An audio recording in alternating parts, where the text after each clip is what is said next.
In the Safdie brothers' newest film, Uncut Gems, Adam Sandler plays a charismatic jeweler and compulsive gambler who must pay off his debts before it's too late. Here to talk more about it, our directors and writers, Josh and Benny Safdie. Good morning, gentlemen. So nice to have you here, and welcome to the great city of Austin. Thank you. You're enjoying your stay, at least I hope. His family is here, so. Yeah, my wife is from here, so. Oh, wow, so you having a good time so far? Yes, it's short, but it's, I always like coming. It's always good to visit Texas, you know. This movie comes out on Christmas Day, Uncut Gems.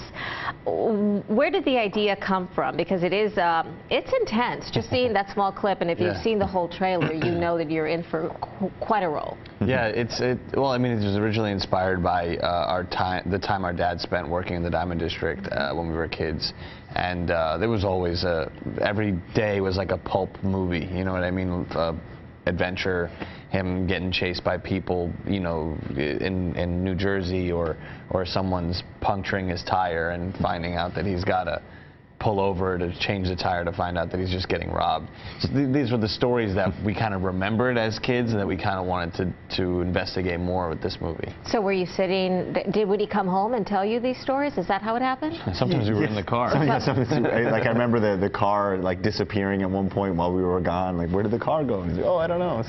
So it's just kind of, it was also the type of thing that we learned about a lot more later. It's like, oh, that was going on while we were so little, and those things just kind of sparked a seed, you know. And also the Diamond District, that street in New York City is such a vibrant place, you know, and it was something we really wanted to explore. Well, and you talk about the Diamond District, that particular location is where you guys filmed the movie. Yes. On location, the city itself. Could I call the city a character or just a backdrop? I mean, it's more than a backdrop. It's more than a backdrop because it's part of the energy of the scenes that it's in, and we like to keep it open and just kind of have it be. Well, you talk about energy. The Hollywood Reporter here, and I'm quoting, says that this movie captures the frenetic energy and nature of New York City and is authentically reflective of the city. Was that done on purpose?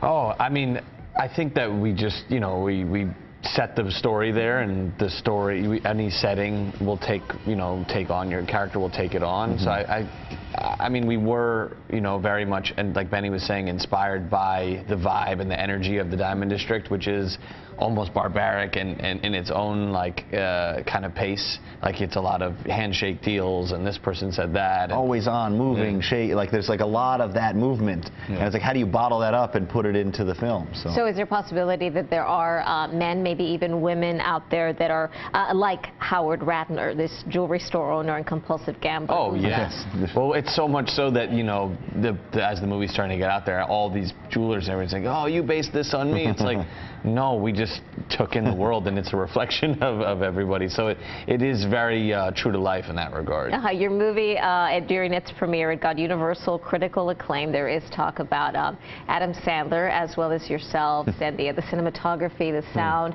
How does it feel to read some of that and hear it? I know it's early on in the game. Yeah, you know, you don't make the movies for that, but so it is it's nice to see and even hear, but you know, what's great is to see the attention that Sandler's getting for the role, because he's fantastic, and we grew up loving him and idolizing him, and he is he's an icon. He's at this point, you know, and he really does do the impossible with this character. He makes you root for him and makes you love him, in spite of all these crazy things that you're seeing him do. And he just gave us so much time to disappear into the character, because he said, I want to play somebody else, you know, and he wanted to be in our movie, and he just really was, he gave us just the work, the time, the effort, and I don't know, it's really awesome. Did you approach him, or had he heard the script?